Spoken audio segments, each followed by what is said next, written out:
What's up, beautiful people, love bugging badasses. I What know. you leaning to the side? I am I'm so leaning tickled. to the side, leaning. I'll tell y'all why in a minute. I'm so damn tickled. Oh my god! But you know what though, y'all, that recipe she was sharing with me is lit. So I can't wait till she shares it in a moment. But before we even get into the nitty gritty tonight, I'm gonna ask you to do three things for us, okay? Because you love us and we're amazing. I am going to ask you to help us to grow, guys. So that means we're going to ask you to make sure that you're subscribing to the YouTube channel so that you get notified when we're putting the goodies up in the shorts, when we're going live each week, when we have the unauthorized live editions on different days of the week. Sometimes, Right? you know what I'm saying? And we're going to ask you to make sure that you like this individual video as you tune in with us, whether you are catching us live right now on Tuesday at 6:05 p.m. CST, 7:05 p.m. EST, okay? Or if you're in the replays, hop in the comments and let us know you're catching the replay. And lastly, I'm going to ask you to share the video. Click that little bitty button right up underneath if you're on your cell phone, or y'all know how to grab it out your browser on your laptop and share, because we started this as a thing, just a passion project. And what we realized, y'all, was that this was really making a difference. This has been a long time in the making for Gypsy with the plays that she used to do. It's been a long time in the making for me with the sex conversations I started on Facebook back in 2014 and the SIP panels I started in 2019. And everybody that's been joining us, you know, has really come because they saw the vision that I had and wanted to participate in it. And so we want your help to grow and reach more people, because it's about the wellness, it's about the mental health, it's about thriving. But y'all, it's also about getting that good in and making sure it's good. Y'all feel me? Okay. Now that that's out the way, Right. now that that's out the way, Now I'm going ahead and that's out the way. Okay, so tell them what you did, girl. y'all Tell them what know, you did. y'all know I love a martini, a good martini. So I had, so first of all, y'all know I'm adventurous. So I was making my own blackberry vodka. Hi. So what I did is I took some blackberries. I took a whole pint of blackberries and put them in some Tito's, and I've had them fermenting for probably about a week or so. It's gonna take longer than that. And I got the idea because someone, so you see this big jar? Someone gave me some moonshine for my birthday with blackberries fermented, and then the other jar was cherries. So it's cherry moonshine. So I did the blackberry vodka, and then I was like, well, I want a blackberry martini. But I'm gonna be honest, I was too lazy to go to the store. So I decided to make myself some simple syrup. So what I did is I took some blueberries, some sugar, some water, a dash of salt, and some lemon juice. And I put it on the stove, let it cook to a slow simmer, and then a little light boil. I didn't let it do a rolling boil. And I stirred it constantly for like 4 minutes. And then I let it cool off. And then once it cooled off, I took the syrup, my little vodka infusion, and some ice, put it in my little ninja, and yeah, I'm almost done with this. But you know, hey, it is what it is. Mm. But anywho, so y'all know That sounds really your good. girl wanna be bartender over here. So I was yeah, gonna say, first of all, that sounds really good. it's amazing. It actually is very amazing. It's like really a light, refreshing martini. Like I just love me a good martini, but I don't do vermouth. I only like vodka martinis. And typically, you guys know I'm a shaken, not stirred girl. But I decided to make a frozen one because I didn't want no like lumpy simple syrup. So that's why I decided to make it frozen. And it actually was like the best idea ever. Ever. Well, Ever. first of all, you go, girl. And because that sounds really good and creative. I like it. So I'm, and I'm all about like experiment, and I got plenty mason jars and tinctures and all kind of stuff in there. So I'm gonna have to go and get back in the kitchen and start, especially with the holidays and my birthday's coming up. We are now officially in my birthday season because we less than 30 days out. So I don't give a fuck about Scorpio season. It's now Jasmine season. Sagittarius is I coming up. know, right? So, I'm gonna have to be down there experimenting in the kitchen to see what I'm coming up with. You know what I'm saying? Right. But how has you always asked how's your week been? So how has your week been before we get into the nitty gritty of the thing? Oh, my week has been trying. Okay. And the reason my week has been trying is, well, I know that a lot of people are like, well, politics, people don't really talk politics. They don't talk politics, but little microaggressions and things like that can lead you to realize where the person's political views actually are leaning. And it's difficult when you're already probably one of the few handful of Black people, but then you're a Black woman in the workplace in a predominantly white male dominated industry. And it's been difficult. It's been, this is the week that I'm glad I'm working at home. As a matter of fact, last week, I probably didn't leave my house until Saturday. And it was only because, no, I left my house Friday. And Friday because I had to take care of some business. But and Saturday because I had to help my son do some stuff. But it was basically, I was at the house trying to keep my head down, trying to get my mental right. And it's okay to say you were disappointed. It's okay to not be in a good headspace. And yeah, it's okay to be not okay. Well, and I'm gonna add to that because I feel you. Like, we and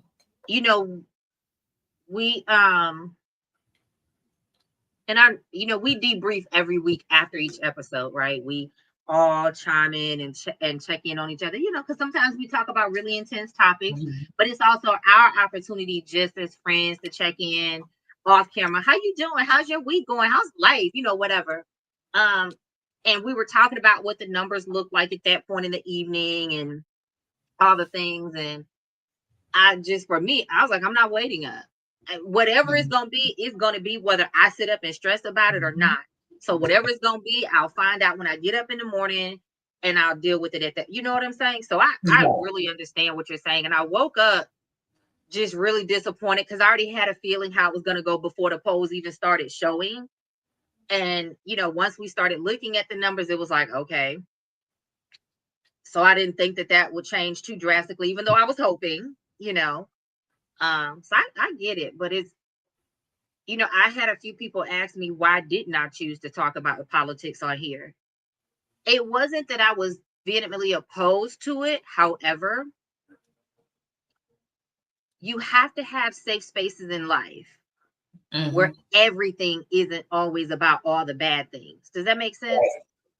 And even though I don't necessarily shy away from tense topics or, challenging topics, everything we talk about can't be about the pain of life. Like, I really try to focus on where the good things are, where the beautiful moments are, encouraging people, empowering people. And we tackle a lot of different tense topics and hard topics, but everything doesn't have to be that, So I wanted this to be a space where people could just enjoy conversation.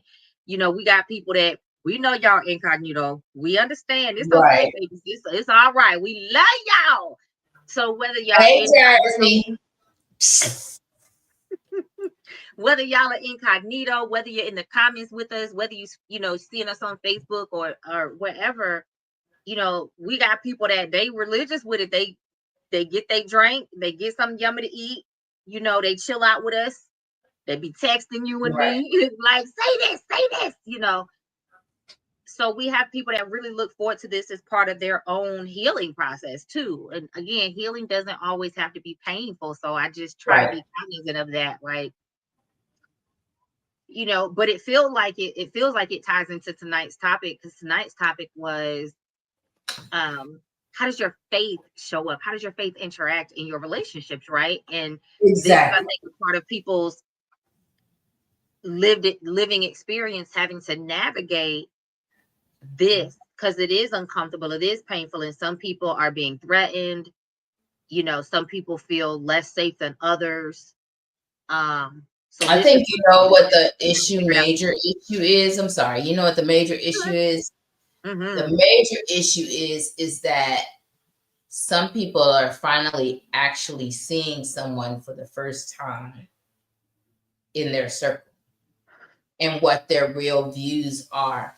Like they may have glimpsed them before. Mm-hmm. They have maybe I misread that or whatever. But this Yeah, one has been so blatant that you can't it's ignore it. right, and it's hard to ignore. And this goes for all relationships, work relationships, familial relationships. My older son and I have different views on this, and he's a radical. And so we agreed not to talk about it, but yet at the end of the day, he's sending me these text messages and glow that kind of thing. And I'm just like, but you know, I already knew it was going to go this way because there's no way. First of all, as Black women, we have to always scrimp and scrape to get the little respect that we get. And even then, they call us aggressive. And, you know, Mm-hmm. it's always that there's something wrong with our delivery and something wrong with this and something wrong with that. There Mm-hmm. was no way they were going to let a Black woman be a white man. There's You no know, way. we want to say that we're so evolved and we're so Yeah. healthy and we're so this is the country. And I think this was just another opportunity for us to recognize that number one, we're not, but number two, just the way that people are handling it, like the text messages that are floating around with assholes talking about, you know, the trucks or the vans or whatever's going to be ready to pick you up to take you to the cotton field. I mean, you know, You remember Spanicia from Spoken Word when we were doing Spoken Word down in Atlanta? name sounds familiar, but I Spin, cannot put it yeah, together. Spin got one of those text messages. Oh, she was hot. She put it on. She put it on Facebook. She was hot, and Mm-hmm. she thought it was. She thought it was somebody, you know, that knew her or whatever. This is before. This is before we found out that it was a like a mass undertaking that they had Mm-hmm. done from the computers. And she was pissed. She said, I don't know who's playing on my phone. But when I found out, because like she was reverse looking up and IP tracing and all kinds of stuff. Um, so there's that. And it's just, you Yep. know, yeah, it's but I think this hiding our head in the sand and pretending that we didn't see what we saw, those days are gone. Girl, they been gone. No, People just no, was holding on to them.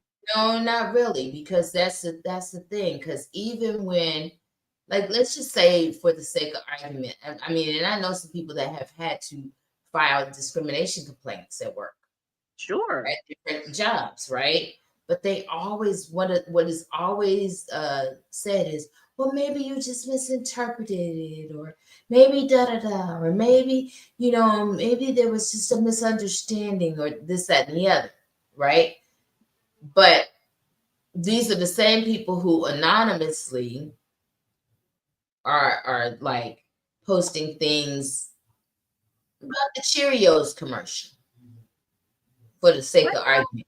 The Cheerios commercial. Do you remember when the Cheerios commercial was out and they talked about the mixed girl on the Cheerios commercial? I think I remember a biracial family. Right. Yeah, the biracial family. And they were pissed because there was a biracial family on the Cheerios commercial. Oh, And child. see, that's the thing is people have gotten keyboard courage. This tech era has given people a false sense of emboldenedness, if that makes Yeah. sense. And um Oh yeah, it's a lot of keyboard warriors and internet gangsters out there. and sometimes they forget when they be in the store and they talk this shit and you run up on them, they forget that they ain't behind the keyboard. Listen, You left your keyboard at home, boo. What was that? that's why I said this ain't new. What we're experiencing right, y'all, it ain't new. It's just got a different sweater on. Right? The season changes, gotta get a different sweater on. It's still the same thing. This is the same thing they went through in the civil rights era. People woke up and realized, oh fuck, they fighting back differently now, right? They're organizing differently, they're communicating differently, they're handling things differently. So this right here that we're going through is no different than what our ancestors and some of our living elders, have already let me close this door because I don't know if y'all can hear Callie downstairs hollering, child. Um, some of our ancestors and some of our living elders went through. And it's just a different day, different sweater, same season, if that makes sense. I think we're just all having to figure out how to navigate it because even some of us want to put our head in the sand and act like it doesn't exist. You know what I'm saying? It's safer because we keep our job. It's safer because we don't have to worry about somebody bombing our house or our car or shooting us in an alley or firing us or you understand what I'm saying? But it's not safer because the reason I wanted to talk about when somebody sent in this question, the reason I want to talk about it, I was like, you know what? This actually parlays off of what we talked about last week when I shared that, this particular person that I wanted to hire took issue, a Caucasian woman took issue with a video that I had on the YouTube channel, right? And so what I had to recognize was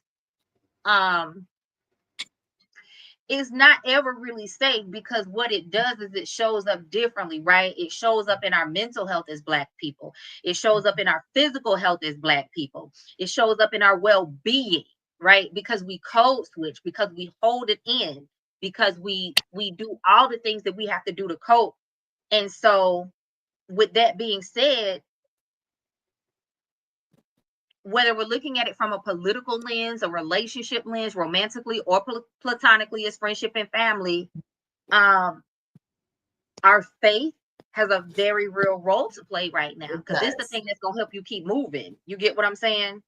Or give up. Right. You understand what I'm saying? Right. Hey, old man. Oh, he come in here, he freeze every time. He froze. I'm gonna remove him so he can try to get back on here. But I don't think it's anything different than what our people have already had to navigate.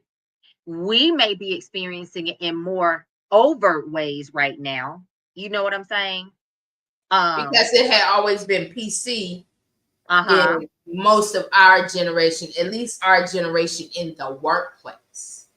Yeah. Not our whole generation, because remember, it wasn't until 1974 that women could get bank accounts by themselves. Mm-hmm. That's in my lifetime. Yeah, that's why I'm like, this ain't no different. This ain't no, baby, they still redlining. You want to know how they redline right now? They can't always do it through the financial part with the bank. They still figure out how to do it. Don't get it twisted. But another way that they do it is through appraisals. That's the 2020 version, 2024 version of redlining. Right. You understand what I'm saying? All you do is let me mark your house down cheaper so you can't sell it. Let me devalue your property so you can't get what it's really worth so I can come in here and buy it for pennies.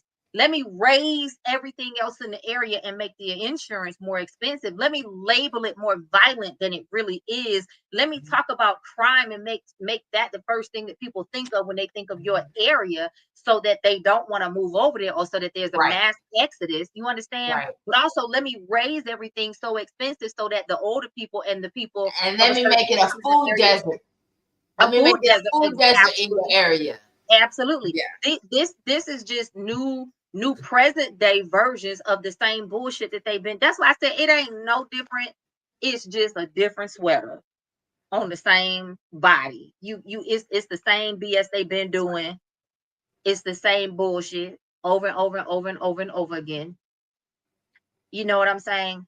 And so that's the other reason why, for me, see, I'm one of them people, I'm extremely passionate. Like I'm Right. all fire. Right. And I'm not even just talking about like zodiac sign and anything like that. I am Right. a lot of fire, but you have to learn your own personal energy. I'm a lot of fire. So I'm passionate across the board. If I love you to the moon and back, baby. If I don't like you, I drag you to hell. Like it's gonna be either or. You're gonna get one or the other with me because I'm passionate.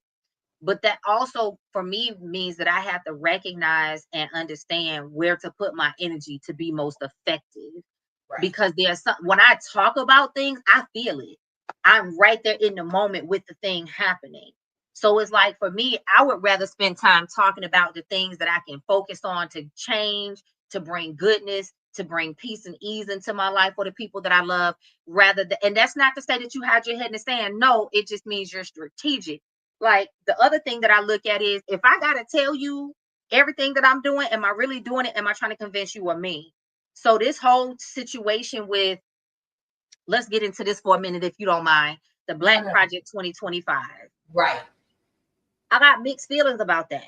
Cause see, it's a whole lot of Black projects around that people are putting a lot of time and money and effort into. Right. So instead of starting something new, instead of doing all of this and trying to drive people to this, why not go ahead and collab and be intentional and strategic with a lot of these things that are already out here for us? And stop talking about every fucking thing online. Like, We don't have our own platforms. We don't have our, well, we used but to. there are some out there. There are some out there. We need to go back to them. But that's, But in person, that's how our people made it back in you the know what it day. They is? passed it on verbally. They told stories. They told fables. They passed it on through word of mouth. But you know what it is? Everything ain't got to be online. What? Folks wanna assimilate. They still want to assimilate. They still want to assimilate. And that's the problem, is trying to fit in to spaces that they don't even want us in. And Mm-hmm. that goes into this dating, dating with different religions, dating with different faiths, dating Mm-hmm. with different views. The thing is stop trying to make someone be what your quote unquote ideal mate is, or what you perceive as your ideal mate. Stop dating potential. Stop Mm-hmm. dating potential. We're at an age now that you don't need to be potential. You need to be what you're going to be. It's like we oftentimes we see the red flags and we ignore them. Yeah. You see the red flag. You know this is a red flag. Get to stepping. Stop answering the damn phone. I Yeah. got codes next to people's names in my phone. And then I got, that little note section that's down there in the contact. Yeah. I put exactly why I don't fuck with them. So I don't forget. Because the thing is, right, is that something happens, especially at this time of year, but just in general, when it's the time for family and seasonal kind of things, right? We get lulled into this, like, sense of longing and wanting to reconnect and be connected to people. And because of that, we often only remember the good things. Your brain tries to block out trauma. That's why a lot of people can't remember half of their trauma, right? Is because your brain tries to protect you. Right. Yo, you're muted, sis. But yeah, your brain tries I was to, saying self-preservation. Mm-hmm. right. So your brain tries to protect you. So when he comes around, you forget that he used to dog you out, or he had narcissistic type ways, and he was bad for your mental health.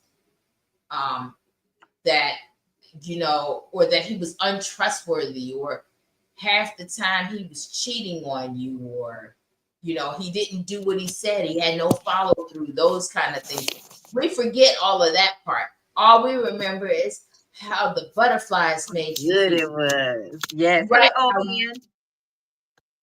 Hey, how you doing, ladies? Hey, old man. Why you always How you doing? freeze? What's wrong with you? I come in what? She said, why you always come in freezing? What's wrong with you? Oh, hey, I was trying to multitask, and let me let you in on a secret. Good men, we can only do one thing really well at a time. That's why when we doing something really good, don't stop us. Don't stop us. Don't distract us. When we doing it right, leave us alone. We go get there. Oh goodness. Oh goodness. Oh, Jazzy, that was really good. Now I heard what you guys were saying that chime on in and tell us what you think. I heard what you're saying, as in terms of, time for the bull to cut out, So that means, hey, it's time to, that means some folks, they done part of the way the youth hooked up with, did something, made bad decisions. Now it's time to move on. Whether you made bad decisions, whether it worked out or not, now it's time to move on. It's time to accept whatever it is that was done. It is done. Hopefully you didn't heal from it. Hopefully you didn't learn from it. That's our youth often teaches us lessons, and so if we learn from those lessons, we don't repeat those lessons. And at this point, it's time to move on. And sometimes it's realized, certain standards, certain things that we held. Sometimes we need to make some adjustments. Instead of getting that guy 6'4", we may get that guy 5'3", 5'2". Don't disqualify a good man simply because he ain't tall. He taking care of everything, doing everything, treating you right. He don't shop in the big and tall store. Or he may shop in the big and tall store. Instead of big and tall, he just small and big. So don't disqualify that man. That was Gypsy just caught her. Hey, I see y'all just caught what I said. Instead of big and tall, he had the small and big. Wow. So to fully catch you up what we were talking about, old man, to fully catch you up what we were talking about so you can chime in on it. We started off talking about so tonight's topic that somebody sent in, I've gotten a couple of questions over the past few months with people asking us to talk more about faith and how it relates to dating and relationships and all those things. And then Gypsy wanted to talk about, just what Black people, brown people, but especially she's noticing Black women are experiencing right now post-election night. And that being said, I also started bringing up Black Project 2025.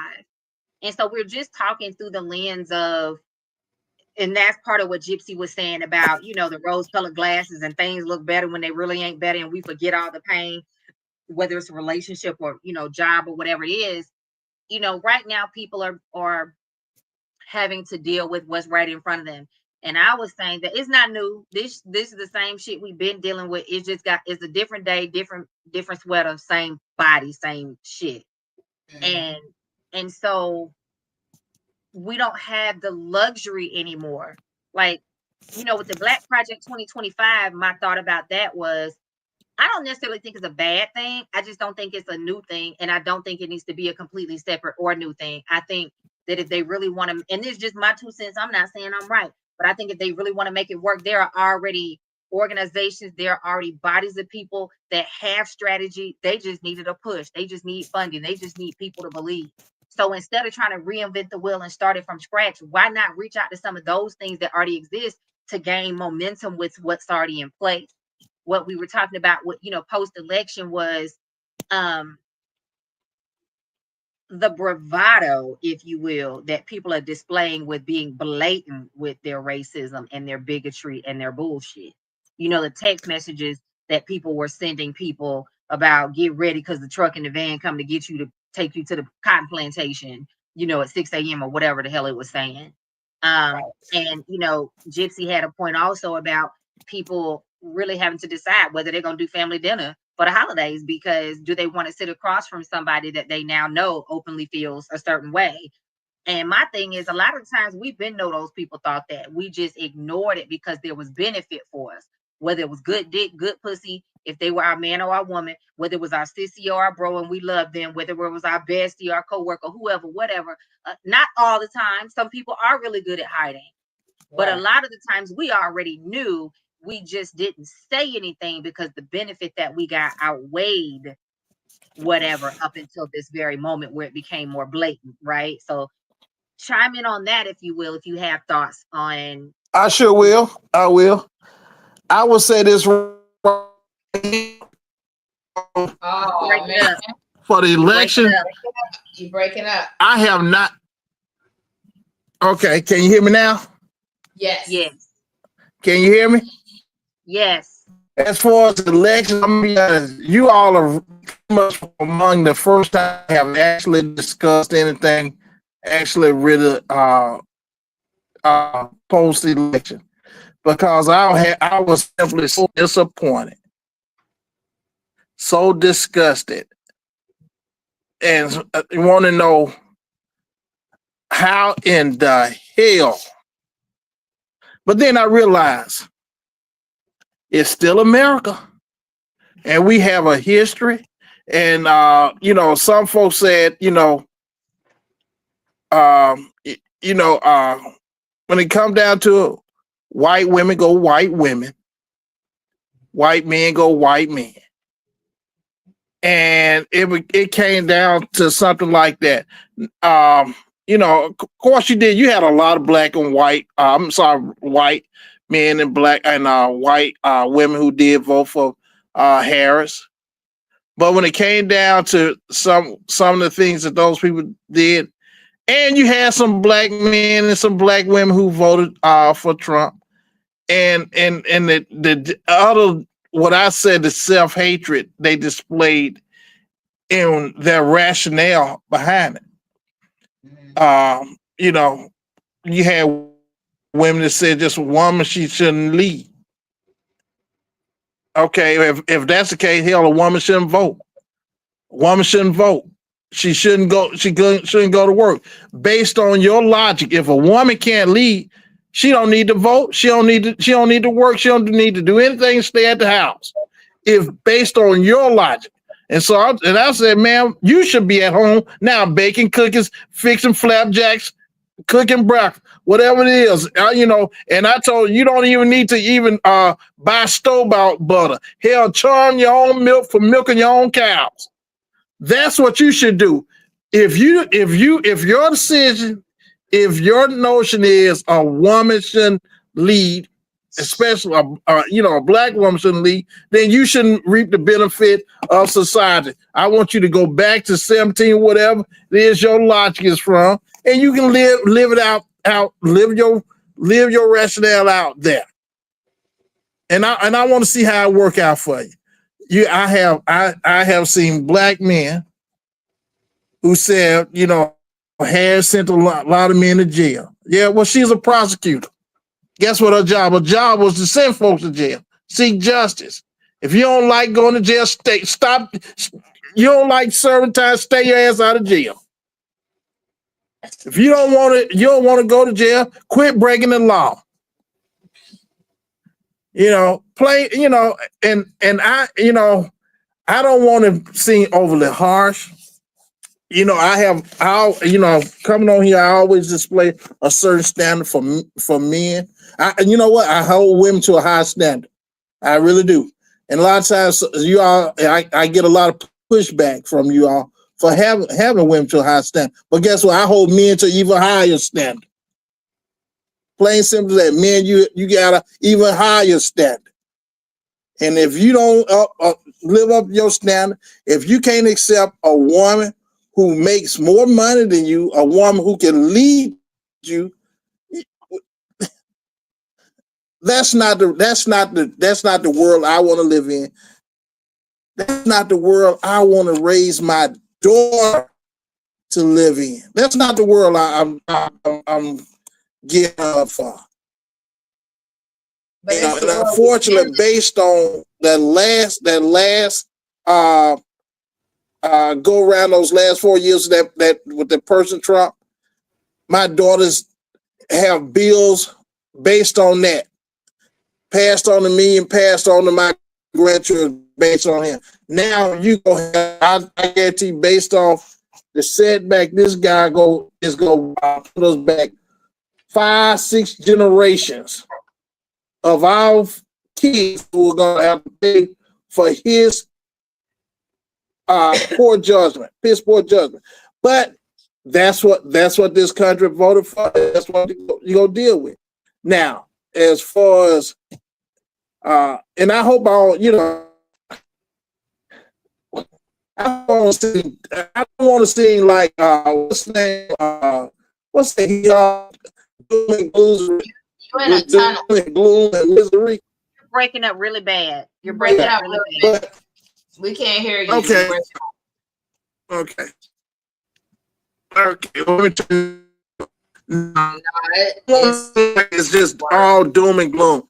Because one thing for sure, the sun will rise.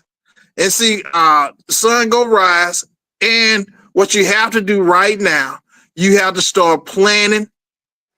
And you have to start being smart about the things that you do and how you do it. You just got to have a plan. Plain and simple as that. Now I done gave my pity party, and I do believe every now and then people deserve a pity party. And this was my first pity party. Now now that I had my pity party, now it's time to get up off my ass and get to moving. And get to you get to moving. That's right. Right. Well, that's my belief. Now I done did my pity party. I'm not gonna do this again. I'm gonna jump in here with you and I share my pity party with you all. We appreciate you and we love you for that, for keeping us. Well, I'm sorry, I don't attend pity parties. They pity parties the one. Well, I do not attend. I'm going to say thank you, old man, for trusting us as safe space and trusting this forum as safe space to share your experience. I don't necessarily think it was a pity party. I think you were just, as Gypsy and I were both doing, was being honest, right? But I do appreciate you for considering us, as safe people to hold space for you as you voiced all of that. That being said, I'm gonna throw this out here. I'm gonna throw this grenade. Then we're gonna keep on moving. So I saw a lot of people expressing anger, whether righteous or not. I don't know. Not my business to say. But I saw a lot of people expressing anger at the lack of voting turnout amongst different demographics to vote for Kamala versus the other guy. And that being said, this is the question that I posed. I understand that you all are saying that less people turned out to vote than did prior. And that may be true. Are those numbers all accurate? I don't know, because I don't trust nothing they really say at this point. That also being said, even if the turnout had been the same or greater, is it possible that they put in office exactly who they was going to put in office no matter who the fuck we voted for? Right. because we understand that they're not above trying to steal elections. So I'm gonna throw that out there. We ain't got to keep talking about it because we've already said how we felt, and we've taken enough time to dive into that. But the reason I wanted to put that there and move forward is because at the end of the day, I live my life with the thought process that what's going to be is going to be. There are certain things I can change. There are certain things I have power and control over, and I have input in. That's where I'm going to give the bulk and the magnitude of my energy and my effort and my intention. There are certain things that are beyond me, above my pay grade, and that I don't necessarily have full access to. So I'm not going to give all of my energy, time, and effort to that, because trying to fix that or change that or being angry or bitter about that or whatever that may be at any given time is not going to benefit me, right? So I just wanted to give you all that to think about. We all have our hurt, especially as people of color and Black people. If this is not what we expected, let's be honest about that. It's not what we wanted. Sometimes we did expect it, but it's not what we wanted. But that being said, kind of piggybacking off of what old man said, at this point, I ain't gonna say now you got to get ready. We should always be ready. We should always be ready so you don't have to get ready. Right. We should always be moving forward. Every day I wake up with one main intention: to build legacy. That means I am pushing my businesses. I am doing everything in my power to create a legacy that not only can I enjoy while I'm here, but that will last long after I'm gone in whatever capacity possible. What are you doing, each of you that may have the opportunity to hear this? What are you doing every single day to create the life that you want to live and the life that you want to leave behind for other people, regardless of this election and any other thing that may happen politically at any point in time? What are you doing intentionally? If you're upset now, do you support Black businesses on a regular basis? Do you support Black women businesses on a regular basis? Do you volunteer? Do you mentor? Do you support other people of color? What is it that you are doing? Because you can't just be angry about an election, but you don't do shit else in your everyday life to be of help and be of service to people that look like us or you, right? So that being said, we've given this enough time and energy. Let's move on, okay? Right. The other thing is now about the dating and the dating and dealing with people that have different views, faith-based views, just different philosophies. Because like old man said about like women being in the kitchen, there are people who actually still think that. Yeah, they are people that really still think that. And it reminds me of what I saw that Nick Cannon said regarding Mariah, that he was jealous of her. Mm-hmm. I just saw that interview, by the way. It popped up on my TikTok. Yeah, he was jealous of her. How many of us are dating or married to somebody who may be jealous of us? And the successes when you're supposed to be a couple are supposed to be collective successes. And it's hard to be part of a team when one person wants to sabotage the team. This is why when old man always says, I don't know nobody like that, they would never be in my circle. I'm like, that's not true. You may not recognize that they think like that or feel like that, but it's so many men and women, because y'all know I try to be equal, and women, but it's a lot of men that think like that. It's a lot of men that can't handle it. It's a lot of men that have that insecurity. It's a lot of men. And I oh my God, I want to go back on Instagram and see, can I find this guy? I don't know exactly what he is. He just randomly, when I opened the app the other day, he was on there. I guess like a suggestion. And he was talking about the wounding that men carry, especially when it pertains to success and relationship. And he was basically explaining that when a man has set his ideology that his success is through money or career or those external things, and he's not looking to see what kind of man he is, what type of man he desires to be, and looking at that as his version of success and growth and expression of himself, right? It's almost impossible for him to be in a healthy relationship with a woman, because he's going to be chasing this thing. And until he gets it, nothing else is going to matter. Everything is going to feel like an attack. Everything is going to make him question himself. Everything is going to make him feel insecure. So when you as the woman in his life says, well, I really like you, but I don't like when you do this, or I really like you, but I need this from you, or I love you, but I need this from you, or can we work on this? Doesn't matter how nice you say it, doesn't matter how factual it may be, or righteous it may be, or valid.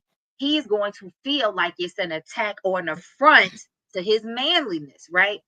And he was putting in such a way that I was like, this is what you and I have been saying, but he explained it in different verbiage as a man, right? And I was like, but it was literally what you and I have been saying. And oh man, you know, like I said, this is why whenever you say I would never know a person like that, I'm like, oh, but you know plenty, because there are so many men. And again, I understand women, yes, do it as well, but there are so many men that have this one ideal of success in their mind, and oftentimes maybe they didn't have any other healthy men in their life to share any different vantage points, right? But Maybe because they got of their that, idea from TV, or a mother that was overbearing, because we as women do play a role. A mother that was overbearing, a mother that was angry about his dad not being present, or angry at the things his dad did or didn't do. A He mother looked that just like his dad. adultified him too early. Adultified and wanted him to be the man of the house, or I'm gonna treat you like my man because I ain't got a man, right? That too. You gonna be my man. So then he grows up with no room in his life for a healthy relationship, because mama's trying to be the mama and the girlfriend and the wife and the bestie and all the things, right? All of those things can be at play, but I applaud Nick Cannon. Listen, it's not my job to attack him and belittle him. I applaud him because he didn't have to share it at all, right? He didn't have to say a word. Hey, Malik. You know, he didn't have to say a word. So I applaud him being vulnerable enough to share and put it out there. You understand what I'm saying? So that it could help other people, you know. I hope men hear what he said and take it to heart. Some will, some won't. We know that too. But I hope men see it and take it to heart to search themselves. And women, how are we? Because I'm not the type of woman. You will do it. I'm not the type of woman. I don't give a damn how much I got. I'm not paying all your bills and doing all that. No, well, wait a minute. If I make more money, I still want my man to leave. You understand what I'm saying? So I'm not paying off a whole bunch of debt and doing all this stuff. And that's part of, and I'm not judging her. I'm not saying she was right or wrong. But I think both of their behaviors set up the trajectory for what happened. It wasn't just her. It wasn't just him. I'm going to be candid here. I'm going to be candid. You know, I was married before, and I made more money than him. And basically, I was like, I mean, he was going back to school. I didn't go back to school, and he was, you know, but I was paying all the bills and stuff. And then when he was going back to school and wasn't really applying himself in school, wait for it, I became resentful. I'm not surprised. I became resentful towards him. And then he had that nerve to cheat too. And I'm laughing because it's not funny, but it's the audacity. Like when somebody got the audacity, it's hard for you. You got the audacity to cheat. Yeah. Really? And so yeah. That's why I'm like, okay, hey Malik, we are doing wonderful. Thank you for tuning in with us tonight. Hope all is well with you. Hey Z Lens Media, how you doing? Thank you for tuning in. You know, so I'm gonna say this. The reason that I have that mindset is because, see, I learned that in college, right? I dated this guy on the basketball team. And, you know, he just had this chip on his shoulder. He felt like the world owed him something. Because he could ball. Because he could ball. I don't know. Because he could ball. I don't know if it's because he could ball. No, that's not what it is. I'll tell you exactly what it is. Oh, tell us. The reason he had his chip on his shoulder, the man, probably about 6'4", big, real tall, slender guy, good shape, constantly, a kid like that all his life have been treated special. A kid like that has all his life. I'm talking about, well, kid, life is so much easier for that kid. Simply because you got other folks who will see him with that height, and they'll take it and put time in it, build him up, nail on the head, praise him. You know, that's what it was. So what ended up, the reason I said he had a chip on his shoulder, so you hit the nail on the head, old man. He was basically 7 feet tall. He was like an inch or two under 7 feet, right? At this point, that's been 20 plus years ago. I don't remember whether he was great or not as far as basketball on the court or not. I just don't.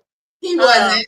If you can't remember, he wasn't. I'm gonna go with that because I don't remember. What school he was at? What school he was at? I ain't telling. So I'm gonna Don't go with worry. No, I ain't telling you right now. Was he great by the school he was at? So listen. He had a chip on his shoulder, and the way that the reason I started to feel that way. Long story short, I came to that conclusion because so he was out of town, right? He had came on a scholarship. So his family was it Division I or Division II school? Hell, I don't know. Was it big time basketball or little time? They were pretty big time. They were They getting made ESPN or they made local channel. I know they did local basketball. I don't know. Was it on ESPN or you just want on TV? Let me tell my damn story. Did they just tell the score on the news? Now I will say this because I sat on the budget committee, right? So I will say they were getting millions. I will say that. Because I sat on the budget committee to dispense the funds, and because I was one of the student representatives on the student government, and so when I saw the numbers, I was like, well, goddamn, I should have played sports. Like, fuck. But anyway, let me tell my story. So long story short, I started to feel that way because his family was from out of town. You know, they couldn't come to visit as often, you know, logistics and all of that. He ended up transferring to another school. And, you know, I had flexibility, had a car, worked for myself at that time. And I said, well, I'll drive you and help you get settled. And something happened. I don't know what, so I ain't gonna make up bullshit because I don't know. Something happened and he ended up coming back to the school. He left the college he went to and came back because he went out of state to another college and came back. And I was like, what happened? He didn't tell me. I don't know. But he was just angry. I done took you. I ain't have to do that. I don't owe you shit. But I done took you and dropped your ass off. Was nice enough to come back and get you and help you come back. But it was like he expected more from me. I'm not your mama. I'm your college girlfriend. I am not. Let's get this straight. I'm not your mama. But he really had the expectation that and we had only been dating a few months, but he really had the expectation that I should be willing to do whatever it took to help him be okay. I know you fucking lying, but I ain't the one. And I realized that I was never going to have that mindset. Now, does that mean I won't go above and beyond? I do that for everybody I love, right? So I'll always have your back. But I recognized then that I would never be in a mindset and never be willing to give more to a man than what he had for himself. Because when I tried to be kind to him and help him just out of the genuine love that I have for everybody, it's like he just took it for granted. And I realized that that's not all men by any means. But I just never, and I even at that age, I was looking at young girls, as they call it, being a sugar mama or whatever, paymaster or whatever. I was looking at, you know, college girls doing everything for their men, going to their house and cleaning. Even on the basketball team, I would see the girlfriends like, you going and doing his laundry? Because why, sis? Ain't you supposed to be in class? I know you lying because I'm sitting on the bus with him going to the game and he talking to another chick and you at home doing his laundry? Girl, no. Like, I saw those things. So even at that age, 21, 22, 23, nah, hell. And even once I got into my master's program and just understanding more of the psychology behind our behaviors, ain't no way in hell. And I've seen too many examples. Maybe I just grew up too fast and saw too much. I don't know. Because, see, I grew up watching folks cheat with their best friends' husbands. And I was like, nah. Now you had the wrong type of damn friend. Right. That wasn't no And friend. none of my friends, we ain't do none of that shit. No, that wasn't no friend. That was a family member. So, Okay. That being said, Wow. again, maybe I just grew up so jaded because I had seen so many different things growing up. I just felt like, now if I'm married to you and you've been holding it down and something happened to you, oh baby, I got it, because you've already shown me that you my ride or die. You understand? But I'll be honest, my ex, not my ex-husband, but my ex, he can get anything he wants from me, because time after time after time after time, even if we're not together, because over and over going, he's always proven himself loyal. He's always proven himself faithful. He's always proven himself as my protector and a provider and had my back. You know what I'm saying? So there's almost nothing he can call and ask me for that I wouldn't give or do. But the average person or somebody I'm just randomly dating, nah, because I've seen too many people take advantage of that. I've seen too many men get in their feelings about it. And not to say that they shouldn't. I don't want to say that in a nasty way that men shouldn't have feelings. They should.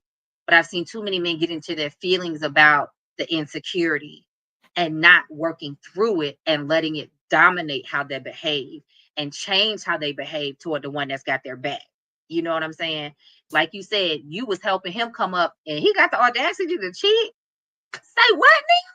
Come and on see, now. and that's it. And then that's the other thing is that What's up, Benny? a lot of them are not looking for love; they're looking for help. And Well, that's so, why they say when it's cold outside, don't be dating nobody new, because they just trying to find some place to stay. but the other issue with that is like, so he and I were back and forth from the time I was 26 until we got married and stuff. So, we had a long history there. And remember what I said about overlooking red flags. A lot of times we do. We overlook the red flags. We have to blame ourselves at some point because and that goes for relationships with family, friends, co-workers. A lot of times we overlook it because we don't want to be that girl, that person that is always like skeptical of people, right? But when people show you who they are, you have to believe. That's true. And so I think that we don't want to believe what we see because we don't want to believe that's the choice that we've made a lot of the time. Yeah, and sometimes you don't want to believe it because you don't want to deal with what you have to do, what you know you have to do, and you don't want to do it. It takes courage to do some things. Now, I will say this right here. I know you got. I want to go back to what we talked about. We talked about some of these men who dating women or in relationship with women who make more. Well, first of all, I'm gonna say this right here. For the most part, for the average normal man, that is not intimidating. That is not intimidating that a woman make more. I wouldn't care how much you make. If you my choice, you my choice. Now, hopefully, I'll love for you to make 300 times more than I make. To be honest, you want a Mariah? To be honest, I want to learn how to live like the other side live. I want to have them types of problems. But now here go the other thing. Now, when women do have that, now the problem comes a lot of time. And I heard Gypsy said she became resentful. Mm-hmm. All right. And a lot of women become resentful. Now, let me tell you the problem with that. There's nothing wrong with that. There's nothing wrong with that. That's her feeling, and she don't even have to even justify it. That's her feeling. All right. But I'm gonna tell you right now, from a man point of view, we can pick up on those feelings before you even said something. We may not know exactly what it all is, but we know something ain't right. We may not know exactly what it is, but something ain't right. And And sometimes that stuff tends to lead into other areas or it carries on. And it if this guy doesn't feel valued or feel as a man, sometimes he go off and he get those things or are feeling You missed that whole part where I said he cheated. That's exactly when yeah, I no. This is I'm getting to that. I started I'm getting to that. after he cheated. Like you have the unmitigated gall and audacity to go out here and cheat, and you ain't putting nothing on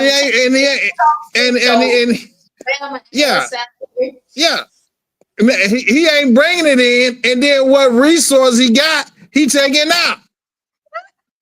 So yeah, what limited resource he got, he taking it out. I didn't give a damn about him feeling my resentfulness because I was resentful. He better be glad I wasn't feeling homicidal. And let me throw this in here. Oh man, I think you missed the part of where she said she didn't start, and don't let me put words in your mouth, but this is what I heard, Gypsy. You didn't start feeling resentful. You did it out of love, but you didn't start feeling resentful until you felt like you're doing all of this and he's not even actually trying to apply himself in school or get a better paying job. He wasn't trying to apply himself when he's supposed to be in class. He out here showing his ass. Right. Yeah.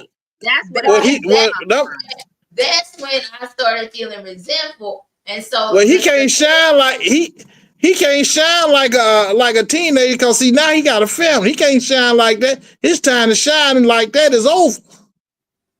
But but like I said though, it's about like Jazz said at first, it's about not wanting to admit that you made that bad choice.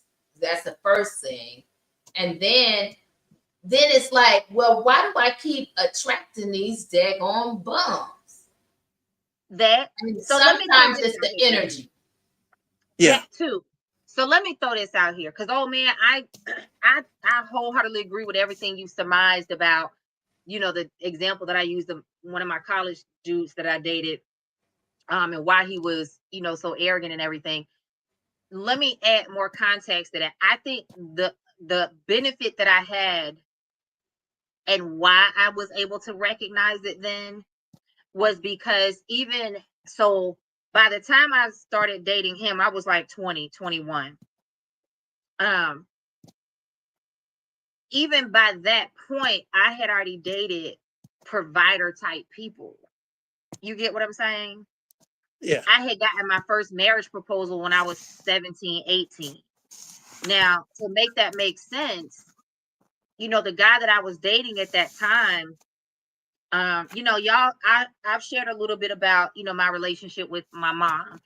And so at 17, my mom put me out. She had the police come pick me up and told them she didn't want me. So they had to take me and I went into a group home. Right.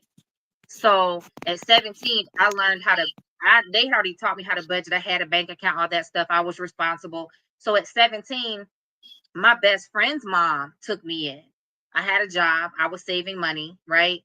And the guy that I ended up dating, from high school, his parents had multiple businesses. So they were well-to-do. And that turned into them buying a duplex and giving it to us. And that became our home. And like, I had to grow up really fast.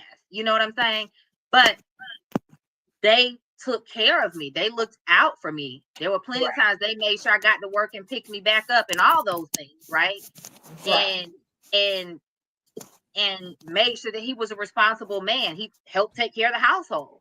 So even at 18, 19, I already had the experience of a man being willing to go hard, being willing to work extra, being willing to do more to make sure that I was okay, make sure that I was safe, not expecting me to step up and do the labor. You know what I'm saying?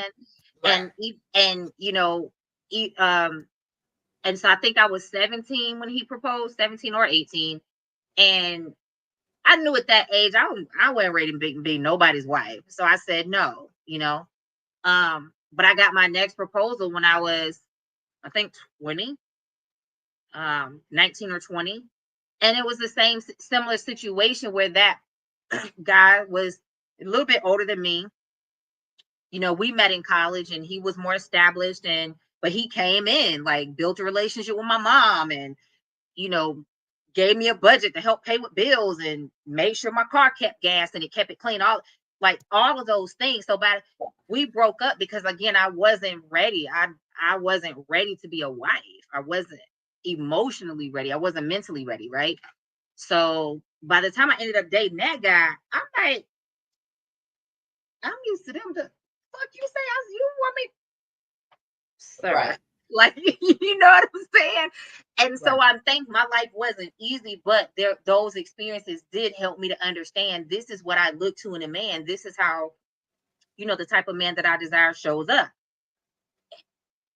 I was fortunate because I think if not, and because I was around the dudes basketball team and the girls basketball team all the time, and I saw how they was playing in folks' faces. Y'all was some straight up hoes. Like, all them motherfuckers was some hoes. You understand what I'm saying? And that's another reason I wasn't taking him too serious. I'm like, I don't know who else you sleeping with, not nigga. Boy, bye. You get what I'm saying? Had I not had those other experiences, I might have let him rope me in. He was very convincing and charismatic and all that. You know, I don't know. So I think we have to look at context of, it's not always that we're trying to do something bad or something wrong or that we're ignorant. We all want to be loved. Right. And and in your case, this was romance over decades. This wasn't some random that you just picked up off the street, right? We all want to be loved. We all want to feel wanted and adored and honored and respected and whatever it is that we want from our person. And so I think a lot of times people just know how to play on that. They may genuinely love you, but they also are going to still be more focused on getting their needs met. They're also going to be focused on getting what they can to make sure that they're okay before they focus on accountability to do right by other people too. But you know what I'm saying? We were okay when I was struggling. Like when we Because met, you weren't above him. Yeah, when we met, I had just gotten out of the Navy, and so I was struggling. But you weren't above him, and you weren't requiring more from him. And then the thing is that he would cheat with women who needed him, quote unquote. And they look like sugar boogers.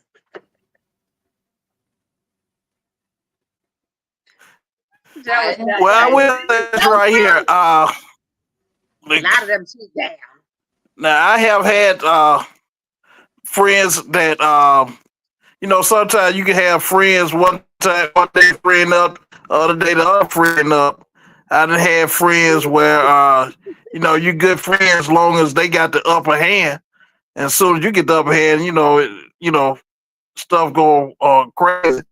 So I done had to drop people like they never had people like, well, we compete with each other to the point where it's detrimental or harmful. Well, you're right. You're right. My big friend. But are they really friends if they are jealous of you and they're like basically? Yeah. Well, my best friend when he got a boat, huh? You're breaking up really bad. My best friend. You can kind of tell though, old man, because your phone is breaking up real bad.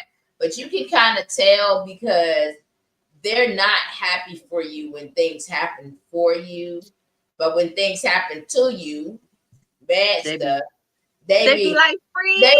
They're right. They want to know all the deets. They in there trying to figure out. So what happened now? You lost your job, man. What happened, bro? Mm-hmm. Right. I'm gonna challenge you to say this. I think that sometimes people genuinely do want to be happy for you, but their pain outweighs any ability they have to be able to celebrate you. You know what I'm saying? Some people, we all have moments of insecurity and jealousy. I really do believe that. I don't care how evolved you are. It can be a second, but sometimes you're like, damn, how did you get that? And I ain't got it. And then you catch yourself and you like, fix your face, right? That's self-awareness. Yeah. That being said, there are other people that, Gypsy, they may love you to the moon and back. Oh man, Jasmine, whoever, they may love you to the moon and back. But when they are faced with the disparity between what you are accomplishing or have or experiencing or whatever, and where they see themselves and how they perceive themselves, that disparity plays more into their insecurities and their own self-judgments. And they don't have the energetic or emotional capacity or capital to then still honor how much they love you or may want to respect you, right? So it's always a thing of what's holding more weight in your life. If your insecurities, if your pain, if your wounds hold more weight, that's the thing that's going to weigh out no matter how much you love a person. They need to get some therapy then. Yes, that's why everybody need help. Yeah, everybody needs help. And then the thing is that when you recognize that the fact that you're having trouble being genuinely happy, not only for others, but for yourself. Because those type of people also can't be happy for themselves. And if you always find that something wrong with your situation, now you may have a great job, always complaining about the job. You got a job that somebody else wants. You got a job that allows you and affords you to be able to do things that a lot of people just dream about. But yet you're complaining constantly because you can't find it in your heart or in your spirit to be grateful. That is another part of faith that you need to move away from people that don't align with that part of your faith either. Because if somebody is constantly wanting to only dwell on the bad, only dwell on the negative, always trying to point out the flaws of, if you tell them about your plan and their whole thing is about how it's not going to work or how it's going to fail. You know, like if you tell them, I'm going to start me a business, girl, you know, businesses, they fail in the first so hard. Yep. They failed in the first year. How you gonna quit your job? Oh, girl, if you don't quit your job, you know you're gonna have a hard time for real, because then you're gonna be having to work. Basically, you working 2 jobs. You ain't gonna have time to do nothing. And all your money from your regular job gonna be going into your business.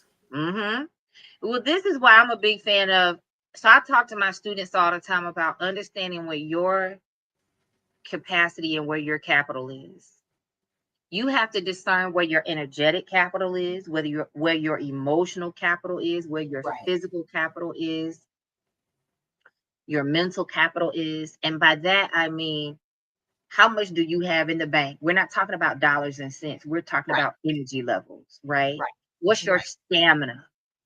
What's your capacity? You have to know what that is. I'll give you an example. There are a lot of people that look at me, and I hear this all the time, and it used to piss me off and just kind of get on my nerves, because I just couldn't understand, why the fuck do people keep asking me this shit? But I finally realized there was really something that they were honestly trying to figure out how to emulate, right? So I get the question all the time, and I promise you, I've heard this since I was in like junior high. I remember, not even junior high, middle school. I remember being on the school bus, and this little white boy, I ain't like him. I don't think he liked me. I think he was being a smart ass. But this little white boy, I think we were in 6th grade, asked me on the back of the school bus, why you always smiling so much? Like, it bothered him. It bothered him. Like, he had a real issue with the fact that I was always smiling, right? And I was like, because I fucking want to. Like, and I remember even at that age being mindful of the fact that something is wrong with him, because he bothered by the fact that I am happy. You get what I'm saying? And I get that question all the time when people really hear my story. And seriously, I sat up in the doctor's office today. I started with a new doctor, and the nurse kept apologizing, and she was like, I am so sorry. You have been through a lot. And I was like, life. None of us are getting out of here unscathed. You know what I'm saying? None of us are getting out of this shit alive. So I don't tend to sit at home and feel sorry for myself. I figure out how to keep it moving. You know what I'm saying? And so when people ask me, well, Jasmine, you know, with all that you've been through, how do you keep smiling? Why are you always so happy? It's a fucking choice. Because Right. I could easily give into all the things that I feel. I could easily give into the overwhelm and the despair and anxiety or depression or any number of things that might be trying to get my attention on any given day. But I wake up every day and I go to bed every day with the same choice. I'm always going to choose to be the best version of myself and live the best life that I can. And for me, that's through joy, right? Now, that being said, I also understand that you put somebody else in my shoes and it would have crushed them, the things that I've been through. Just like put me in somebody else's shoes and the shit they done been through might have crushed me. You understand? We are all built to withstand different things. Mm-hmm. And so that's why I mean, people have to figure out their capacity. And oftentimes we align with people, and I was real guilty of this. We align with people that don't have our capacity. And so what happens is you have somebody that they can't understand why you keep bouncing back. They can't understand how you're smiling. They're not built for what you have to sustain and withstand. They're just not. You understand? That doesn't mean they're any less or not as good. They're just different. Right. So they got a set of people that they can vibe with and thrive with, and you got to find your people somewhere else because that's not them. But a lot of the times we will try to force ourselves to fit in a space like the little cat memes. If I fits, I sits. You know, we try to force ourselves in spaces that are not built for us.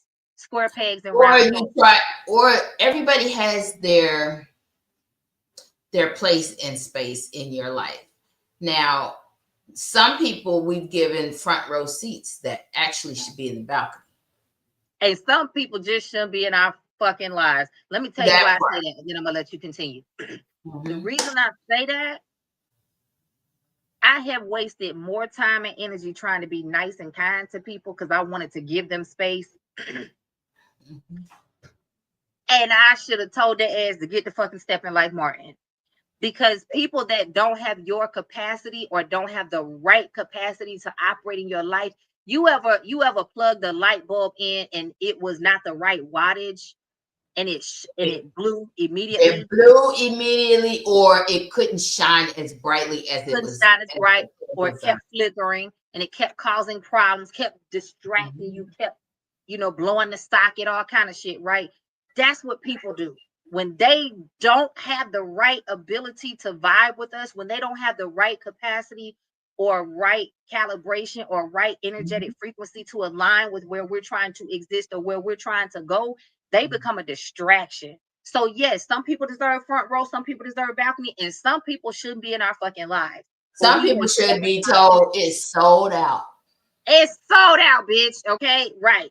But we waste so much time and energy trying to accommodate people, trying to help them understand, whether it's faith, whether it's religion, whether it's spirituality, whether it's mindset, whatever it is.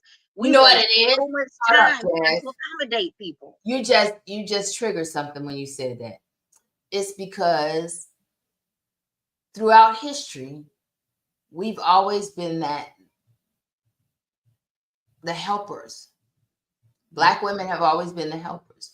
We're the ones that fed the white women's children when they couldn't nurse. We're the ones that kept up with the home when the man left.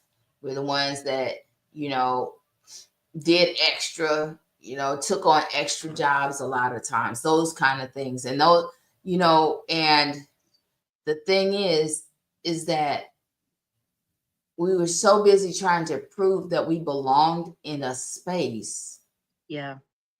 And a lot of times it wasn't even our space, but we're trying to prove that we belong and have a seat at the table when bring your own damn table and set it up somewhere else. Fuck them folks. Yeah. That's where I am now. It's like I bring my own table now. I'm not going to try to fit into your table. I'm not going to try to fit into what you think I should do. I'm not going to try to make you see my value. I see my value. And sometimes because I see my value, I see how we are not going to connect. Because I don't know, it's something about post 50 that just got me to this, like, I'm not going to be as accommodating. Because I didn't want to be known as difficult or as, aggressive and, too demanding, when too loud. Right. When other people do it, they're assertive. But when I do it, it's, oh, well, you're just being aggressive and you're too much. Too much. Like, I laugh all the time. I find humor in everything. I laugh all the time. And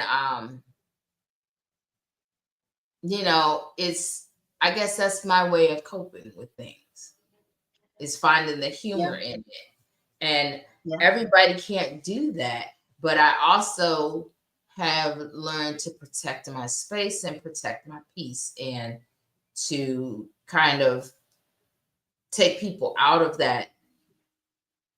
I allow them to be escorted out of that circle. My inner circle, I try to keep as close as possible. As far as most of the people, our longevity, we almost 20 years rocking. And that's the thing, is the people in my circle, we tried and true. We've been in the circle for a minute, right? New folks, they got, I'm not so quick to let people be as close as they want to be quickly anymore, because people have shown me that they're just not genuine. And yeah. I get that. So I had a situation that happened a year or two ago with a friend, and it really opened my eyes to how people see me sometimes. So she's now a bestie, but when she was trying to get to know me, she was just being friendly, trying to be my friend, and I was real closed off. And she was like,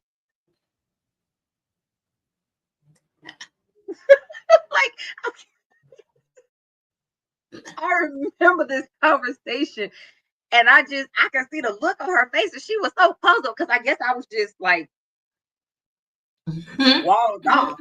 And she was like, I'm just really trying to be your friend. Like, you seem like a genuinely good chick. I would love to get to know you more. We have, ideas in common as far as ministry and how we want to serve the community.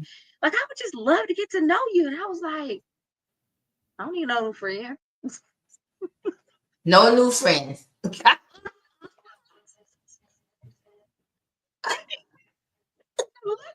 face, she was like, what?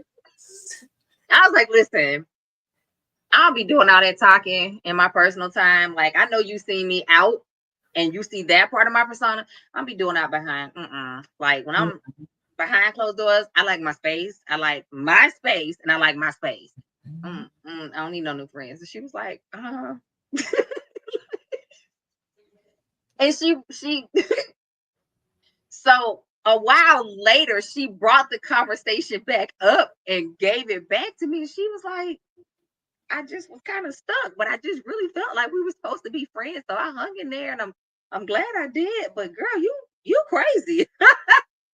And I was so tickled because I took her to repeat it back to me. I didn't realize how set in my ways I had become with some things. And some of it is self-preservation and protection, right?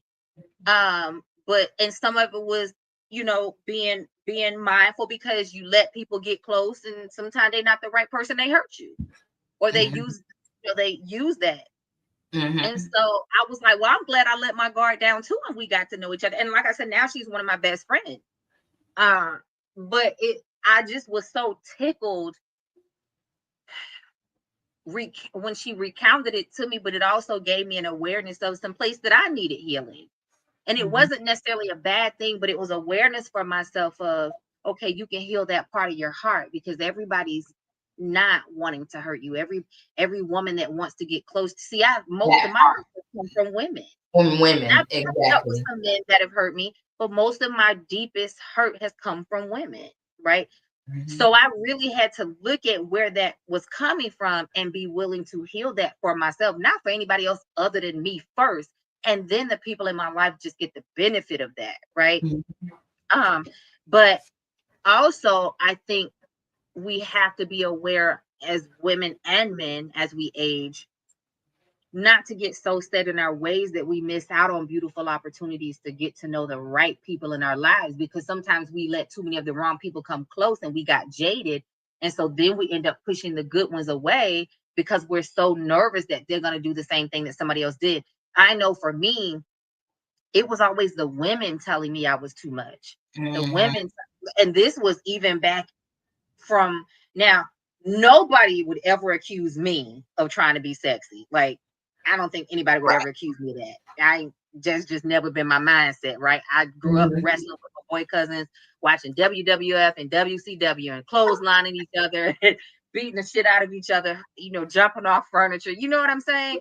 So nobody would ever be like, yeah, Jazz was trying to be sexy. That being said, I can remember back in 7th grade, this literally happened. 7th grade, it was me, it was a black boy, and then it was some, I think, Hispanic girls. And we all lived in different neighborhoods, but he and I were in home ec and became really good friends. And then one of the girls was his girlfriend, and then everybody else was her friends. Mhm. This chick turned the entire Hispanic population at the school against me because he and I were friends at home ec, and she thought he liked me. So much so to the point, at one point, God will protect you even when you don't know. They say he protect babies and Right. fools, right? So I found out after the fact, which was hilarious. But they had decided they were going to jump me one day after school because they were upset with me for him being my friend. Wow. So what happened, it just random of randoms. That day, for some reason, I got to the bus early. I had no idea what was going on. I got to Mhm. the bus early. So I'm sitting on the bus trying to figure out why there's a crowd outside. And I'm just sitting there chilling. One of my little friends from the neighborhood gets on, sit with me. We sitting there talking. And we're trying to figure out why are these people around our bus? It was crowded. And eventually the crowd dissipated. Everybody got on the bus. We pulled off. And as we pull off, they're like, there she go.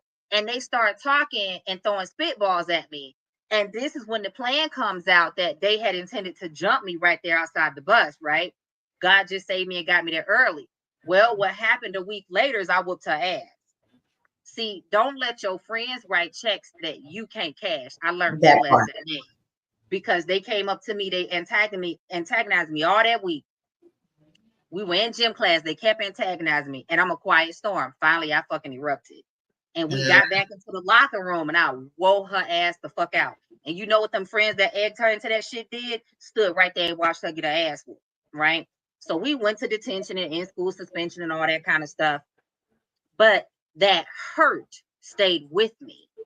That this girl who, for all intents and purposes, could have and should have been a friend, like we could have been acquaintances, right? There was nothing that we Mhm. should have been at odds about in 7th Right. grade, especially over a boy that I ain't even want, right? Right. Right. That hurt sat with me and just built onto some of the hurt that I had already endured in my family. Because in 7th grade, I'm Yeah. already learning that women will turn on you for a man. I'm already learning that women will lie and make up shit about you that's not true to suit their own agendas. Right. And then, I got into high school, and my best friend at 16 years old tried to fight me because I broke up with my boyfriend and I didn't know they were sleeping together. But then he tried to get back with me. So she decided she was upset with me because he was trying to get back with me because they were sleeping together. Knocked on my door. Real talk. Came to my mother's apartment, knocked on the door with 2 other friends that we were all in the same friend group, and decided they were going to jump me. Whooped her ass. And you know what them friends did? They jumped in, and the neighborhood boys said, no, we ain't finna do that, and made them watch while I whooped her ass. And I'm not It's saying that terrible. to brag, but it was the anger in me that you Mhm. understand. And I scarred her for life. I remember having her on the ground, and the rage in me was like, bite her. It was a Mike Tyson moment. I You locked bit down on that girl. damn sure did. I locked down and took a piece out of her cheek. And I told her, I said, you will remember this for the rest of your life. Because I was so hurt. When I tell you, this girl was my best friend, like best friend. We had been best friends all through high school. Wow. So the Over fact a that man that didn't even belong to her. She was the side chick. Wow. But this is what I don't understand. Over and over again that women couldn't be trusted. They will turn on you. You understand? A lot of us deal with that. So when it comes to friendship, you understand, we carry those hurts. So for me, I was always in fight mode with women. Like I wasn't just out here running around picking fights, but I was always in fight mode to the effect that, you know, anytime a new person tried to become my friend, it's like the joke about Sagittarius is we just go around collecting friends because everybody wants to be our friend. And that's kind of true. Like people come to me and say, I'm gonna be your friend. And I'll be like, fuck, no, you ain't. Right. Because my guard is up, because all of those experiences through life, you know, in situations where I wasn't even trying. Same thing in different jobs. You know, randomly a coworker would just decide I was the bane of her existence and do everything she could to cause hell, you know. And so we have to look at the situations that shape us. We have to look at the situations that but we also try to heal from them. Well, we have to try to heal, but also here's why I'm pointing this out. What I started to realize is I really looked deeper at what do I want to call the pattern that I had seen in my life, was that just to put a label on it, I'll say I am oh shit, the word just left my mind. It was right there on the tip of my tongue. Charismatic. I am charismatic, right? No one would ever accuse me of trying to be sexy. Now, can I be? Yeah, I'm dolled up and get it right, but that's not day to day, right? But whether I'm in gym shorts, leggings, a cute dress, don't matter. I'm charismatic. People are drawn to me. They want to be around me. I'm like a fucking Pied Piper. Like most Sagittarius are. We have an energy that people want to be around. So that being said, if there's somebody else in that sphere that doesn't feel comfortable in their body, that doesn't like themselves, or that has some insecurities, and they see you vibing and other people are drawn to you, they're often going to want to draw to you to figure out how to take you down off of that throne, or how to stop other people from being around you, right? And so a lot of women have that hurt because they were the one that shined. They were the one that was a bright star. They were the ones that people were drawn to, and other women, because of their own insecurities, because somebody told them they weren't pretty, somebody told them they weren't lovable, because daddy messed with them, because mama turned on them. There's so many reasons we hurt, but because they have endured those hurts, they then turn around and take it out on another woman. I can't speak for man because I ain't a man, but that I know about women. Say this. You want to realize, I realized while I was acting and stuff like that, that most actors, most people in the entertainment industry have low self-esteem. And a lot of them come into the entertainment industry because they need validation, constant validation, to be honest with you. And it's difficult. The reason a lot of them commit suicide and stuff is because, especially, like, think about this. If they were a cute child actor and then they grow up and then they no longer can get roles and stuff like that, they're now experiencing no's for the first time in their lives, right? Well, that industry, you have to have thick skin because you're going to experience more no's than you do yeses, right? Yeah. So then there's that part where when the light in you is not stronger than the light that was on you, you're going to crumble. Very true. I mean, people looked at Robin Williams and they couldn't understand why he committed suicide. Or they looked at the guy that played the famous Jet Jackson. I can't remember his name. but he was also on Cagney and Lacey. Yes, he was on And another show I used to love. yeah, he was on Cagney and Lacey, and he also committed suicide. It And wasn't Lacey, was what it? was it? Was it Cagney and Lacey? I thought it No, was. but I know it was the lady detective and the lady. Oh, Rizzoli and Isles. Yes, Rizzoli and Isles. Rizzoli That's and what I Isles. was talking about. That's Yeah. the one. Yeah. So, but he committed suicide because he wasn't as famous as he was when he was the famous Jet Jackson, when he was a child actor. And that's why I was always just a working actor, background stuff and doing stage stuff and things like that. But that was a hobby and a passion from an artistic standpoint, but I never wanted it to be my life. I never wanted it to be, I didn't want to be a household name. I did it because of the love of theater, right? But there are other people there are people who actually genuinely need that. They need that adoration and stuff. And some people, in order to get that adoration, will put other people down so that they can get that adoration. Man, there's So some people that will step on your head to get their next right, drink, let alone right. And know. whether it's the benefit of male or female's attention, any attention is attention, right? And that's why sometimes I wonder. There are some people who claim that they're pan or poly or whatever, right? And sometimes you have to wonder what happened to you that traumatized you to the point that any attention is attention for you. Are you really that, or are you just trying to fit into what you think is now mainstream? Michael and Q talked about that in previous episodes because they are both in a polyamorous lifestyle. And so we had a lot of conversations when they were able to join us, and hopefully they'll be coming back soon. Right. To join us as well. But we had a lot of really good conversations about that and what they practice and what they believe in, and they talk about is ethical polyamory, or polyamorous relationships. Right. And they talked about the fact that there are a lot of times people that will get into it for their partner, to save a relationship. Sometimes people may get into it to explore and realize real quick, this ain't it.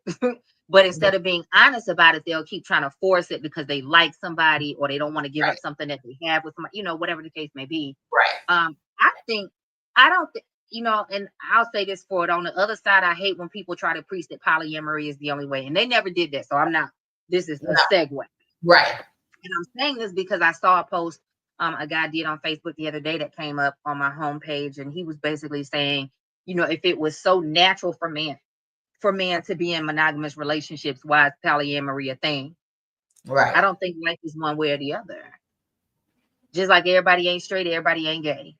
Just like everybody is not, monogamous, everybody ain't polyamorous. Like there's no one definitive line that we have to exist on, right? There's no one path that makes sense for everybody. And so I think it's up to us to right. learn, to grow, to mature, to heal, to figure out how to embody the best of who we are in order to determine what does that life look like for us, right? Do we practice this faith? Do we operate in this religion? Do we exist in this relationship with this person or over here with these people? Like there's no one path. So going back to the topic, because we got kind of broad with it, but I think it all relates, to tie faith back into it. I think faith in our relationship is the thing that allows us to figure out how to coexist with people. Right. You know what I'm saying? Because you have to have a certain amount of faith to even want to love another person. I don't believe in necessarily falling in love. I believe in consciously choosing to love a person. Now, that being said, I don't think we can always help who we fall in love with and how much we love one versus the other. But I do think that we consciously choose to feed it or starve it. You know what I'm saying? And so that being said, we have to decide always how we want to operate. For me, faith is everything. I live Right. every moment of my life always filtering things through the lens of what is my faith? How do I want to treat people? How do I want to engage? How does this decision affect my business? How does this affect me in a relationship? How does this affect my friends? All of it is filtered through my faith, because my faith is what helps me to operate in integrity. My faith is what Right. helps in part to dictate my morals and my values. You know what I'm saying? And Right. so I think whether we're talking about a romantic relationship, whether we're talking about a platonic relationship, familial relationship, etc., our faith is, depending on how important it is to you, is woven into the facets of your life in Right. every way imaginable. You know what I'm saying? And so going back to the examples that I was using of some of the hurts that I had experienced and how it showed up and how I navigated friendship, my faith was also a part of that, because at some point I had to recognize I am hindering myself from being able to have, more healthy relationships with people. Right. The reason that I was pushing people away, I got to this point when I really started digging deep. I realized that I had been holding people at arm's length because I was afraid of what I would do if somebody hurt me. I Right. There's examples of those fights that I got in because, I recognized that I was a quiet storm. I had the capacity to hold a lot of shit in. Mhm. And when that day came that it erupted, or that day came that that person has sufficiently gotten on my fucking nerves and I decided to let it out, you know what I'm saying? That was it. That was it.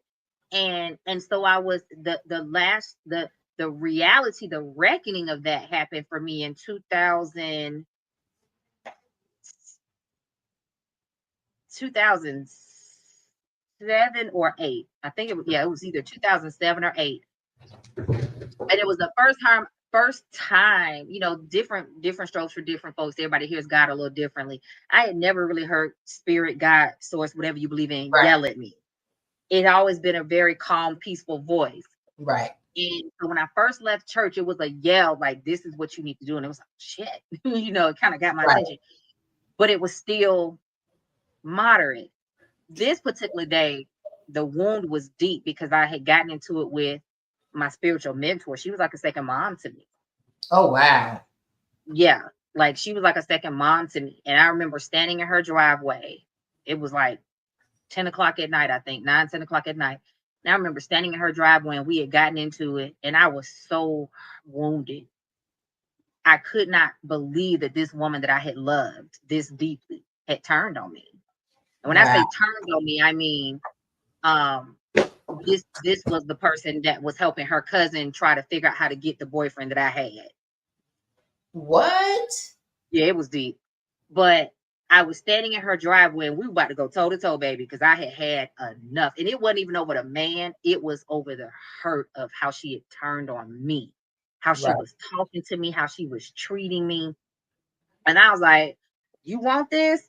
I will drag your old ass up and down these steps. Like, I had got there and I was at the bottom of the stairs and she was at the top, and I got ready to walk up the stairs and spirit started yelling. Like, I felt the earth shaking. Wow. And God was screaming, stop. And I was like, the fuck? No. Like, and it was Right. happening, and I can laugh about it now. Shit wasn't funny then, but I was walking up the stairs, but it felt like everything was in slow motion. And as I was going up, spirit was screaming at me, stop. Oh, wow. And it was like time froze for a minute. And I was having this conversation with God. And I was like, why? Like, do you see how this woman been talking to me? Do you see how she been treating me? Right. Like, how dare you tell me to stop? And God was like, I'll forgive you whatever you do. You will never forgive yourself. Ah, that part. You understand what I'm saying? Like, Yep, that because I part. had the capacity to flip that switch. And God was basically allowing me to see the other side of me. Like, if you cross this line, It's over. and you do the damage that you're intending to do, you will never forgive yourself. And that became my line in the sand. You understand? So I started just keeping people at length because I never wanted to find out what was on the other side of that. Right. But I also had to realize at some point, and it took years, but I also had to realize at some point that I was only costing me because I was missing out. And I still had a life and I was living in, friends and all that, but I was missing out on the deeper experiences. You know why? It's Keeping because everybody. sometimes we don't learn how to navigate and put people in their places. I mean, so this is a mantra that I made up for myself, that relationships are like flowers. Mm-hmm. So you have perennial flowers. Like once you plant the perennials, they'll keep growing back every year. Yeah, they'll go dormant for a while, but they'll keep coming back every year in the same spot, right? But then there's annuals. And annuals, their entire life cycle is during that one season. And they die and they are not coming back. The only way you're gonna get that same flower is go buy some more. And that's the thing about people. Wait a minute. I thought the annuals came back. I don't know a whole lot about gardening. Right. And so we pour perennial effort into annual relationships. Mm-hmm. Yeah.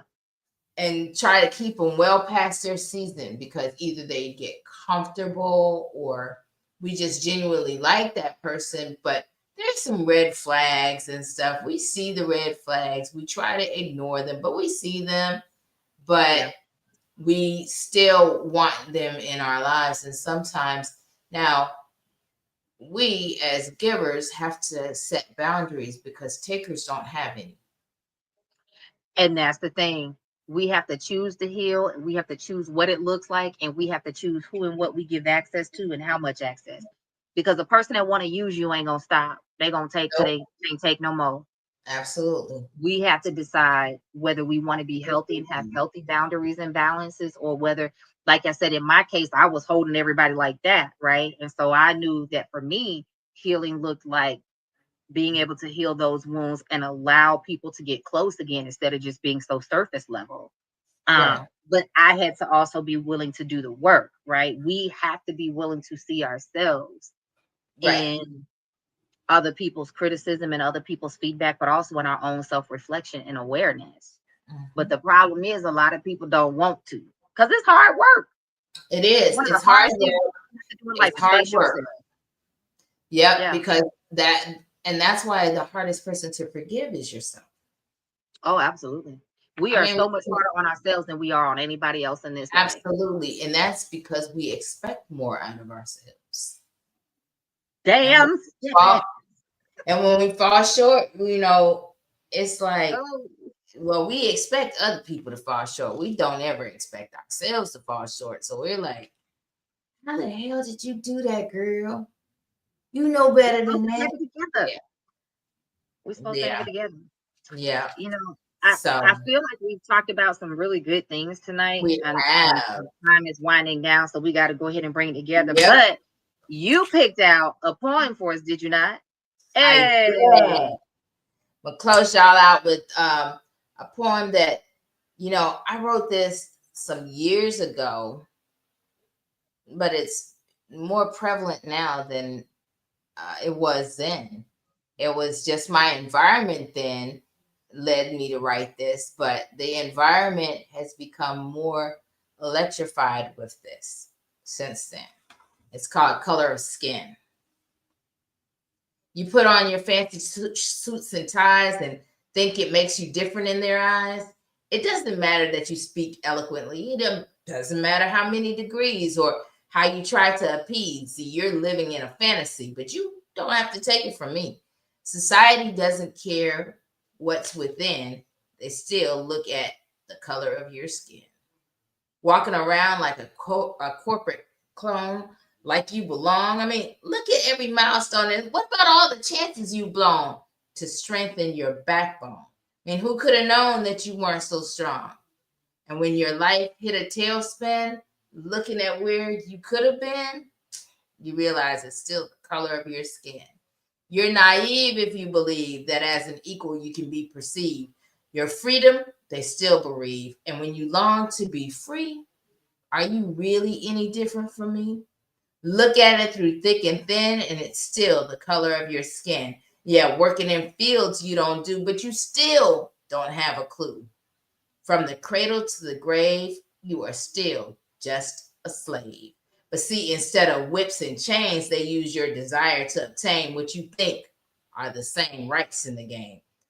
But what the fact remains, lame brain, all they hold for you is disdain. I mean, come on, are you insane? And in spite of your chagrin, it's still the color of your skin. I can only snap with one hand, but yes, I like that. I like that. I Thank mean, you so you much. know, and that's, you're welcome. I mean, and that is the thing. It's like, you know, the desire to live in the suburbs and the desire to drive the fancy cars and the desire to, all those things are the desire to say, I made it, look at me, look at me, look at me. And really, nobody looks at you, nobody cares. Yeah. I genuinely believe, my cousin told me this when my grandmother passed and I was dealing with some things. She was like, Jasmine, the people that matter, they understand. The Right. people that don't matter, don't matter. Don't, Right. right. And so I keep that in mind even all these years later, is that not everybody's going to understand my journey or any of Right. our journeys, but the people Right. that genuinely want to be in our life for the betterment of Right. us and for Right. them, they will weather whatever with us. You know what I'm Right. saying? And that's what I think at the end, for me anyway, that's what Right. I focus on. And that's Yeah. what I would like to leave you all with tonight. Because we talked about quite a bit, and but it all relates back to, you know, choosing to be healthy, well, and whole within yourself and in your safe space. Yeah. And allowing your faith to help you navigate that. We can continue this forward next week and talk, you know, even more in depth about how relationships and faith intertwine. And we still didn't get to talk about faux pas and dating. We're gonna talk about it, y'all. It's coming. Yeah. All right, y'all. Make sure you like the video, share the video, subscribe to the channel. Thank you for your support. We love all of you all, whether you're catching it live or the replay. Mwah! We'll see y'all next.